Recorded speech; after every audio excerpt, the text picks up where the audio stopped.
درسنا النهارده بيتكلم عن مين؟ حضاره بلاد اليمن. من بلاد اليمن دي؟ انا خدت حضارتين كانوا موجودين فوق، انا دلوقتي هرسم مصر، تمام؟ ادا مصر هنا، ادا عندك الدلتا، وانزل بنهر النيل لحد ما انزل تحت. مش دي مصر؟ جنب مصر ايه؟ قال لك في المكان ده اهو عندنا مكان اسمه شبه الايه؟ جزيره، لا شبه جزيره ايه؟ سيناء. ادا خليجي السويس والعقبه. هروح بقى، انا مش عايز الحته دي بس انا رسمتها عشان خاطر هم عملوا تبادل تجاري مع مصر. طيب هروح فين؟ قال لك هتروح هنا يا استاذ، انزل لتحت، انزل تحت ونروح كده اهو ونطلع كده اهو ونطلع لفوق. ايه ده؟ دي شبه الجزيره العربيه. كان عندنا اهو اتنين فاكرينهم اللي هي حضاره بلاد الايه؟ العراق دي لو الايه؟ والفرات. طب كان عندنا اهو برضه حضاره ثانيه اللي هي مين؟ فينيقيا. طب النهارده بقى احنا قال لك احنا هننزل تحت، انزل انزل انزل انزل انزل. قال لك في الحته دي كده في اليمن. اليمن موجود فيها كم حضاره؟ قال لك كان موجود فيها 3. كل حضاره بتيجي بتمحي اللي قبلها خلاص، وبتعمل عاصمه جديده نوفلي، تمام؟ من ال3 قال لك واحده اسمها معين، الثانيه اسمها سبأ، الثالثه اسمها حمير. معين وسبأ وحمير. ايه ده؟ مين دول؟ قال لك دول حضارات بلاد اليمن ايه؟ قديما او القديمه. طب انا عايز اسال سؤال بقى، هي ليه الحضارات دي قامت؟ الحضارات اللي تحت دي قال لك لازم يكون موجود في اي حضاره حاجه اسمها عوامل قيام الحضارات. يعني ايه عوامل؟ يعني اسباب قيام الحضارات. يعني الحضارات دي قامت ليه او اتعملت ازاي، بسبب ايه؟ تعال نشوف. عندي حاجتين بالنسبه لبلاد اليمن، عندي موقع جغرافي متميز وعندي مناخ معتدل. مش ملاحظين ان المناخ المعتدل موجود في كل الحضارات؟ قال لك المناخ لازم يكون موجود عشان خاطر الناس اللي موجود او النشاط البشري يكون ايه؟ يقدروا يشتغلوا، الناس تقدر تشتغل. فتعال نشوف من غير اي دراسه تماما، لو جيتوا تبصوا هتلاقوا ان اليمن موقعها متميز. ده ازاي متميز؟ مش ملاحظين حاجه؟ جنبها من هنا وجنبها من هنا، لا ده محيط، المحيط الهندي، وجنبها من هنا مضيق. يبقى متميز ولا لا؟ يبقى اذا هي تقدر ان التجاره تعدي من عليها ولا لا؟ مسيطرين دلوقتي على مضيق باب المندب، مسيطرين عليه هم ومين؟ مين الدوله اللي كانت اهو جنبها؟ جيبوتي. يبقى هم مسيطرين على مضيق باب الايه؟ المندب. يبقى موقعها متميز ليه؟ هقول لك ان ساعد الموقع الجغرافي المتميز في نشأة بلاد مين؟ اليمن. خلاص، على نشأة الحضارات، حيث ان هي بتشرف على البحر ومضيق، فقدروا ان هم يسيطروا على طرق التجاره القديمه. تمام، نكتبها. يبقى عندنا اهو في الموقع المتميز هقول له انا عندي 3 حاجات: البحر الاحمر، المحيط الهندي، واهم واحد فيهم باب الايه؟ المندب. طب هم دلوقتي لما باب المندب بقى موجود قدروا يسيطروا على مين؟ على طريق التجاره القديم. شكرا. طيب نروح على اعتدال المناخ. قال لك ساعد اعتدال المناخ على ان الناس بدأت تستقر فوق المرتفعات. فاكرين المكان ده كان فيه مرتفعات مين؟ اليمن. فقال لك الناس كانت بتستقر فوق المرتفعات. ليه فوق المرتفعات؟ قال لك لان كل ما ارتفعت 150 متر قال لك درجه الحراره 1 درجه ايه؟ فبالتالي درجه الحراره على السطح كانت عاليه، فالناس كانت تروح على المرتفعات وتبني البيوت بتاعتها وتعيش العيشه بتاعتها. يبقى انا كده لما اقول هل المناخ له لازمه ولا ملوش؟ له. ده هو ساعد على ايه؟ قال لك ساعد ان هم يعملوا نفسهم حضاره. طب كانوا عايشين فين؟ قال لك فوق المرتفعات. يبقى دي حاجه اسمها عوامل قيام مين؟ الحضاره. طيب تعالوا بقى كده نشوف الاستنتاج بتاع الخريطه اللي احنا رسمناها دي. انا كان عندي نوع حضاره اسمها حضاره بلاد، وعندي نوع حضاره اسمها ايوه مصر القديمه، وعندي حضاره تحت فاكرين اسمها من سنه اولى اعدادي؟ بس نحط ايه بقى؟ اكسيوم. الناس دي قدرت ان هي تعمل ايه؟ قال لك تعمل تجاره. عملت تجاره مع مين؟ قال لك مع بلاد الشرق مثلا في مصر، وعملت مع البلد اللي كانت جنبها في شرق افريقيا اللي هي تحت هنا كانت مين؟ اللي هي اكسيوم. يبقى الناس دي تعالى كده نجيب، قال لك راحوا عملوا تبادل او عملوا تجاره مع الدوله ده اللي هي مين؟ اللي هي مصر، وعملوا تجاره مع الدوله اللي كانت نقول اللي هي اكسيوم او اكسوم. خلاص، وبرضه عملوا تجاره ثانيه. قال لك مع مين؟ قال لك مع الناس اللي كانت موجوده في اسيا الجهادي. فاكرين الجهادي كان في حضارتين اللي هم الصين والايه؟ والهند. مثلا نسال السؤال نقول هل بلاد اليمن القديمه كانت بتعمل تجاره مع بلاد اخرى او مع حضارات اخرى؟ الحضاره؟ وده سبب شهرتها. وده سبب ايه؟ شهرتها. طب ايه سبب الشهره الثاني؟ قال لك ان هي عندها البحر وعندها المحيط وعندها اهم حاجه اللي قدروا من خلاله يسيطروا على طرق التجاره الايه؟ البحريه قديما. تمام. نخش على اللي بعد. نروح بقى على مين؟ على الحضارات. عندي كم حضاره؟ 3: معين، سبأ، حمير. مين معين؟ مين سبأ؟ مين حمير؟ هنعملهم كمقارنه عشان خاطر نعرف دي جت ازاي ودي جت ازاي ودي جت ازاي. اهو معين، سبأ، حمير، نعملهم كمقارنه كده ونعرف كل واحده كان لها عاصمه لنفسها او مخصصه ليها. دول الاماكن بالتحديد. معين فوق، سبأ في النص، حمير تحت. قال لك دي نشأت فين؟ عايز اعرف بقى في مكان النشأة اللي هي المنطقة وفي المدينة اللي هي العاصمة. عايز افرق ما بين الاثنين. المنطقة بتاعت معين اللي نشأت فيها مين؟ قال لك منطقة اسمها منطقة الجوف في اليمن. اسمها منطقة الايه؟ الجوف. منطقة الجوف فين؟ اليمن. دي كانت اخصب منطقة كانت موجودة في اليمن. يعني ايه اخصب؟ يعني صالحة للايه؟ للزراعة. اتخذوا من مدينة اسمها ايه؟ قرناو. يبقى كده المنطقة اسمها منطقة الجوف، العاصمة اسمها قرناو. يبقى دي العاصمة ودي المنطقة. طيب معين اشتهرت بايه؟ بحاجتين: تجارة وزراعة. اهو اشتهرت بالتجارة والزراعة. طب ثواني يا استاذ لو سمحت، ممكن استفسر عن حاجة مهمة؟ ايه هي قامت التجارة ازاي؟ اقول لك سهلة جدا. كان عندك يا سيدي البحر الاحمر اهو بتعمل فيه تجارة واهم مضيق مسيطرة عليه، وتنزل عند الخليج عدن، تمشي تروح عند البحر العربي وتنزل على المحيط الايه؟ الهندي، وتعمل تجارتها بقى مع الصين والهند والناس دي كلها. يبقى دي التجارة بتاعتها. الزراعة هقول لك لانها كانت موجودة في اخصب منطقة في اليمن اللي هي منطقة الايه؟ الجوف. خلاص خلصت معين. قال لك ولكن معين مش كل حضارة هتفضل موجودة هتبقى قوية، ليها وقت وايه اللي يحصل لها؟ بتضعف. فده اللي حصل لمعين بالظبط، ضعفت. فلما ضعفت يجي السبائيين او مملكة سبأ وسيطروا على معين وعملوا لنفسهم عاصمة. العاصمة كان اسمها ايه؟ اسمها مأرب. يبقى انا عندي قرناو وعندي ايه؟ مأرب. يبقى سبأ قدرت ان هي تسيطر على كل اجزاء معين وراحت عملت لها عاصمة لوحدها. اسم العاصمة ايه؟ مأرب. طيب الناس دي اهتمت بايه؟ قال لك اهتمت بالزراعة، واهم حاجة كانت في الزراعة السدود، فعملوا سد اسمه سد مأرب. السد ده بيجي في الاخر وبينهار، ده اللي بيخلي كل الناس اللي كانت في العاصمة او كانت في الدولة تمشي. ليه؟ لان حصل فيضان ولو قعد قال هيحصل لهم هيموت بسبب السد، سد مأرب. طيب اشهر الملوك اللي جم في سبأ هي الملكة بلقيس. الملكة مين؟ طبعا دي ذكرت في القرآن، ولكن القرآن ما ذكرش الملكة بعينها واسم الملكة، ولكن القصة معروفة. سيدنا سليمان في يوم من ذات الأيام بيسأل: يا الهدهد بتاعي فين الهدهد؟ ما لي لا أرى الهدهد أم كان من الغائبين؟ لأعذبنه عذابا شديدا أو لأذبحنه أو ليأتيني بسلطان مبين. يعني إيه بسلطان مبين؟ يعني يجي لي بقى بخبر كويس. فمكث غير بعيد فقال: أحط بما لم تحط به. أنا عرفت اللي أنت ما عرفتوش يا سليمان. عرفت إيه؟ قال لك: إني وجدت امرأة وقومها بيسجدوا للشمس من دون الله. امرأة بتسجد للشمس، بتعبدوا الشمس وما بيعبدوش ربنا. قال له: مين الامرأة دي؟ إنها ملكة إيه؟ سبأ. وجئتك من سبأ بنبأ يقين.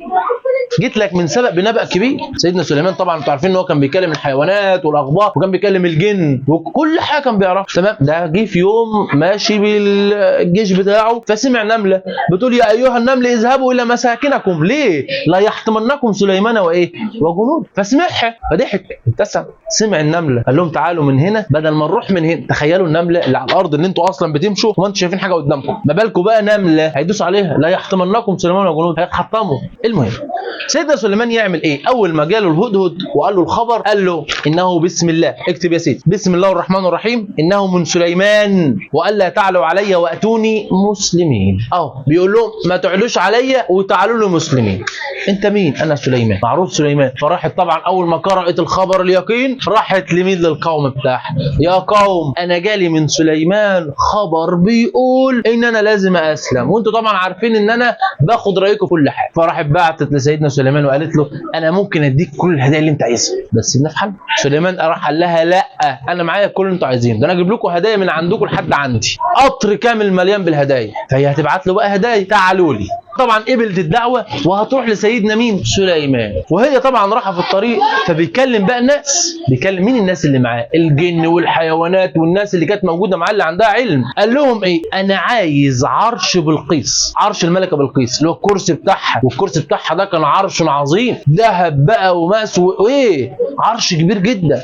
العرش ده كان فين؟ قال لك ده كان مقفول عليه 7 بيبان. واو، 7 بيبان، يعني ما حدش يعرف يخش يجيبه، يخش ويطلع كده ما يعرفش. تعمل ايه؟ فراح الجن قال لسيدنا سليمان، قال له انا ممكن اجيبه لك قبل ان تقوم من مكانك، يعني قبل ما تقوم من مكانك. طب استنى بقى دلوقتي، قبل ما تقوم من مكانك يعني قبل ما اقوم، يعني مثلا قاعد اهو هقوم؟ لا، سيدنا سليمان كان بيقعد على عرشه من بعد الفجر لحد اذان الظهر، فهو الفتره دي فتره طويله. فراح قال له ايه؟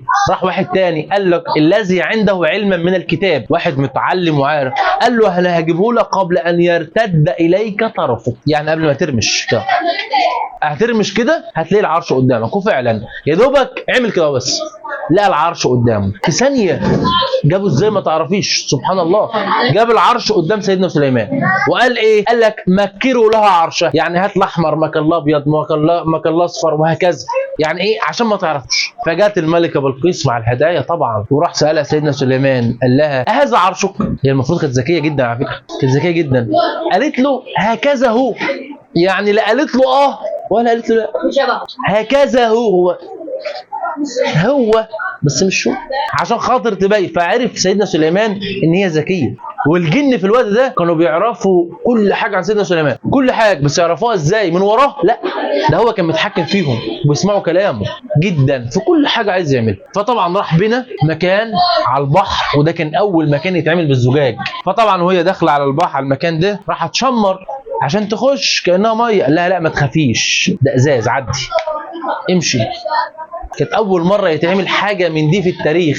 اللي يروح يقول لك بقى ايه ده بنين على الميه جسم، ده بنين على مش عارف عليه. تعمل كل ده يا باشا، كل ده كان معمول زمان. قصر كامل كان معمول على الميه بازاز، وهي داخله كانت مفكره ان دي ميه. من كتر ما شفت، من كتر ما ايه، قال لها ما تخافيش، لا ده مش ميه، ده ازاز، عدي.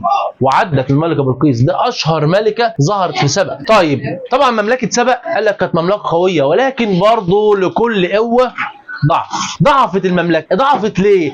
اول سبب بيخلي المملكه تضعف وهو السد اللي كان معمول، وهو اسمه سد ايه؟ مأرب. السد ده اول ما انهار الناس طفشت، مش هيعرفوا يقعدوا في الفيضانات او في الفيضان اللي موجود. طيب تاني حاجه قال لك التجاره بتاعتهم اللي كانت عباره عن البر اتحولت من البر الى البحر. عشان خاطر اللي بيحصل ده يبقى تجارتهم اتحولت من البر الى البحر. يبقى كده عندي سببين لضعف مملكه ايه؟ سبأ. السبب الاول انهيار سد ايه؟ مأرب. السبب الثاني تحول طريق التجاره منين لفين؟ من البر الى البحر. طيب لما الطريق اتحول من البر للبحر ايه اللي حصل؟ قال لك ده مهد الطريق قدام مملكه حمير ان هم يسيطروا على مملكه سبأ. وفعلا جت مملكه حمير وقدروا يسيطروا على السبئيين او مملكه سبأ. حمير دي بقى قال لك ان دي كانت فرع من فروع السبئيين. فرع من فروع السبئيين ازاي الكلام ده؟ كان الناس يعتبروا هم السبئيين بس سيطروا عليهم وعملوا مملكه وسموها ايه؟ حمير. المملكه بتاعتهم ايه؟ احنا قلنا المملكه هنا كانت ايه؟ قرناو. المملكه هنا مأرب. المملكه هنا ريدان. طيب اسم ريدان كان زمان، دلوقتي لسه لحد الان موجوده، اسمها ظفار او ظفار على حسب ما بينطقوها هناك. خلاص يبقى المملكه كان اسمها ايه؟ ريدان. طب دلوقتي اسمها ايه؟ ظفار. الناس دي بقى علشان يقدروا يتوسعوا، دول كان عندهم زراعه وتجاره، ودول كان عندهم تجاره وزراعه برضه نفس الكلام، ولكن دول اختلفوا. دول قال لك توسعوا في النظام العسكري، العسكر. الله، يعني معنى كده ان هم يعملوا مملكه ايه؟ زراعيه ولا مملكه حربيه؟ حربيه. دول تميزوا بايه؟ تميزوا بالتوسع العسكري. طب لما توسعوا بالنظام العسكري ادى ذلك لانهم قدروا يعملوا ايه؟ سيطروا على معظم مناطق مناطق اليمن. الله ينور عليكم. يعني معنى كده ان مملكه مملكه حمير دي كانت مملكه قويه بسبب التوسع الايه؟ العسكري. طيب للاسف التوسع العسكري ده ما استمرش كتير. ليه؟ لان الناس ده دخلت في صراع قوي مع الناس اللي كانت موجوده في اكسوم اللي هم الاحباش او الحبشيين، ودخلوا في صراع تاني مع الفرس. لما يدخلوا صراع مع اقوى مملكتين في الوقت ده اللي هيحصل لهم هتسقط. يبقى الناس ده دخلت في صراع اهو مع الاحباش اللي هي الاكسوميين والفرس. طب لما يدخلوا مع اقوى اتنين في الوقت ده ايه اللي هيحصل؟ قال لك المملكه ايه اللي هيحصل لها؟ قال لك هتسقط. تمام. ده نص الدرس بتاعنا الجميل. ده بس. لا ملامح الحضاره هناخدها الحصه الجايه. حياه سياسيه اهو، مفيش غير حضاره واحده، سياسيه دينيه اجتماعيه اقتصاديه وفنون. هناخدهم الحصه الجايه، مفيش مملكه تانية غيرها. تمام. انتوا رايحين فين؟ انا لسه هكمل. هو ايه يعني؟ ما انا عارف. يبقى نقول تاني يا شباب، نثبت معلوماتنا. يا ريتك ما ذاكرت فعلا. ما انت انضربت بتذاكر حاجه وتسيب التانية. لك قوي يجيلك بتذاكر كده. ذاكر كده. هو اسالك مزاج؟ لا انت كده يا بنت. والله مزاجك. خلي مزاجك ينفعك. هنعرف المزاج الحصه الجايه. ركزي معايا، مش كل شويه عايزه تقومي تمشي وتحضري الدرس ليه على ما انت عايزه تمشي. ركزي. شبشبك وقاعد على نقول تاني يا شباب. اخر حاجه بقى نقولها وطلعوا تمشوا. احنا خلاص خلصنا اصلا. يبقى كده خلاص المفروض ايه ده؟ فين الساعه؟ المفروض الواجب. ماشي ثواني لو سمحت. يبقى انا كده موجود عندي، نرجع كده بالذاكره تاني. انا موجود عندي اللي تحت دي بلاد الايه؟ اليمن. ظهر فيها كم حضاره؟ معين وحمير. كل حضاره بتيجي بتسيطر على الحضاره اللي ايه؟ اللي قبلها. طيب معين كانت المركز بتاعها كرناو. عاصمه سبأ؟ عاصمه حمير. دول تميزوا بايه؟ ودول للاسف تميزوا بالتجاره، ولكنها التجاره كانت سبب في انهم في انهم ايه؟ معين تميزت بالتجاره والزراعه ولكنها ضعفت. فمين اللي سيطر عليها؟ سبأ كانت متميزه بالتجاره ولكن برضه للاسف ضعفت. فلما ضعفت ايه اسباب الضعف؟ انهيار سد مأرب وتحول طريق التجاره من اللي فين؟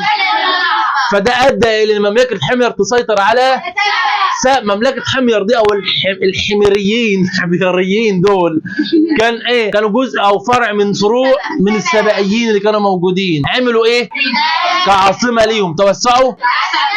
قال لك عملوا وقدروا يسيطروا على معظم مناطق اليمن. طب لما عملوا توسع عسكري كبير دخلوا في صراع مع مين؟